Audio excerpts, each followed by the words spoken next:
ou 3, não sei, antes da crucificação.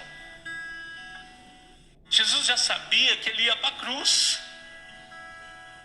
Não é como o mundo diz aí, ninguém agrada ninguém, nem Jesus agradou, tanto é que mataram ele. Mentira, irmãos. Jesus, ele veio para ir para a cruz. Jesus veio para ir para a cruz mesmo. A missão dele era essa, era salvar a humanidade.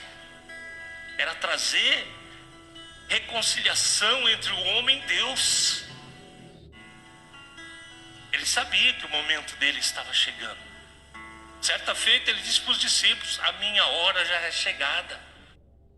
E aqui ele vai para um lugar, irmãos, chamado Getsemane, chamado Monte das Oliveiras. E o texto nos diz lá, começando no primeiro versículo que lemos, no 39, e saindo como de costume, foi ele para o Getsemane. E os seus discípulos o seguiram. Chegando ali, ele se afastou, um tiro de pedra, não sei, talvez daqui lá na rua, e começou a agoniar-se, bateu de joelho. Eu vejo assim Jesus colocando o rosto em terra, colocando o rosto no pó, porque ele já sabia o que ia acontecer. Jesus, ele começa ali então a passar por um processo de agonia, irmãos.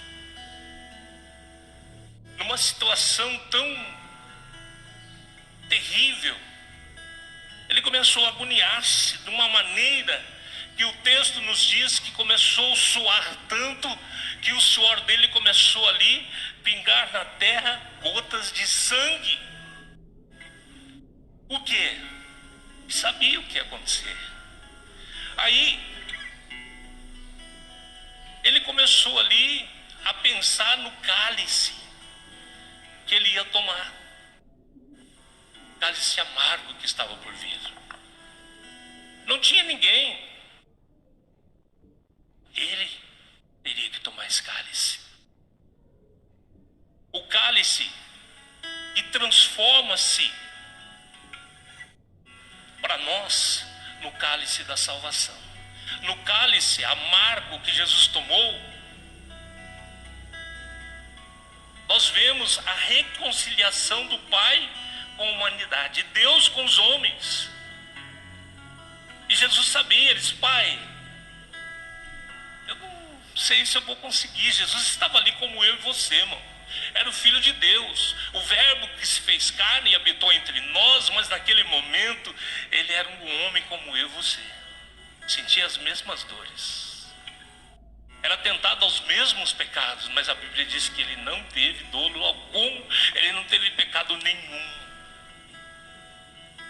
Mas ali naquele momento, a agonia, o amargor da situação que dias futuros, 2 ou 3 dias à frente, era véspera da Páscoa, já sabia que ia acontecer. Ele começou a agoniar-se e dizer: Pai, afasta de mim este cálice. Jesus sabia que era tão amargo. Jesus sabia tudo que ia acontecer. Irmãos, eu digo que Jesus não estava com medo da coroa. Ele sabia que iam colocar uma coroa com espinhos venenosos que ia furar o seu crânio. Jesus sabia que os soldados iam escarrar, desculpa a expressão, no seu rosto. Mas só para você entender, Jesus sabia que tudo isso, que iam escarnecer dele, que iam pôr uma túnica vermelha dizendo: tu não és o rei. Pegou ali uma capa daqueles romanos e colocaram nas costas dele, dizendo: oh, salve rei, tu és o rei, zombando dele, irmãos. Jesus sabia dos cravos, pastor. Mas o que agoniava mais ele era saber deste cálice tão amargo que ele ia tomar. Um cálice amargo, e não era para qualquer um. cálice que Abraão não pôde tomar. O cálice que Davi, o rei de Israel, também não tomou.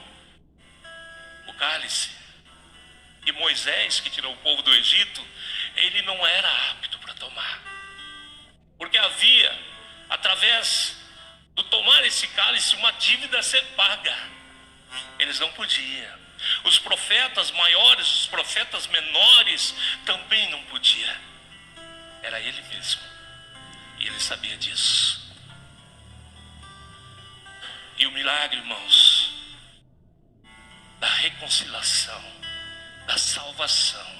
Sabe por que nós temos salvação hoje em Cristo?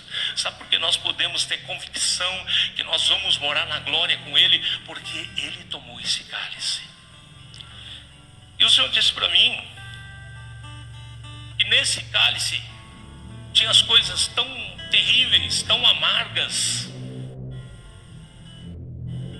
como, primeiro ponto, a porção que tinha nesse cálice era a porção da ira de Deus. Você já imaginou? Em Gênesis capítulo 6, a Bíblia conta para nós, nos diz que Deus, ele se irou, ele se revoltou com o gênero humano. Ele disse: olha, estou irado. Olha, eu me arrependi de formar o homem. Você já leu esse texto? Capítulo 6 de Gênesis. Ele disse: eu vou acabar com tudo. Não quero mais, é muita corrupção, é muito pecado, é muito erro. O Senhor disse: eu não quero mais, eu estou inconformado com o ser humano, eu vou acabar. É muita corrupção. Sodoma e Gomorra estava ali, comendo quente, irmão. O pecado, a prostituição, o lesbianismo, o homossexualismo. Foram na casa de Ló lá e queriam fazer sexo com os anjos que chegaram lá, pastor, nós sabemos do texto. Deus estava aborrecido. Deus estava inconformado com o pecado, com a corrupção, com a transgressão. Ele disse: eu vou acabar com tudo. Mas de repente, Gênesis, se eu não me engano, a partir do versículo 8, ele dá uma olhada assim, com toda a ira, irmãos, e ele vê um homem chamado Noé. E a vida de Noé chegou adiante do trono de Deus, da presença de Deus, com um cheiro suave. Ele disse: opa, tem um homem ali que é justo, tem um homem ali que me agrada. Eu posso acabar com tudo, mas Noé eu vou preservar. A família de Noé eu vou preservar. Vai entrar na arca. Nós sabemos a história, irmãos.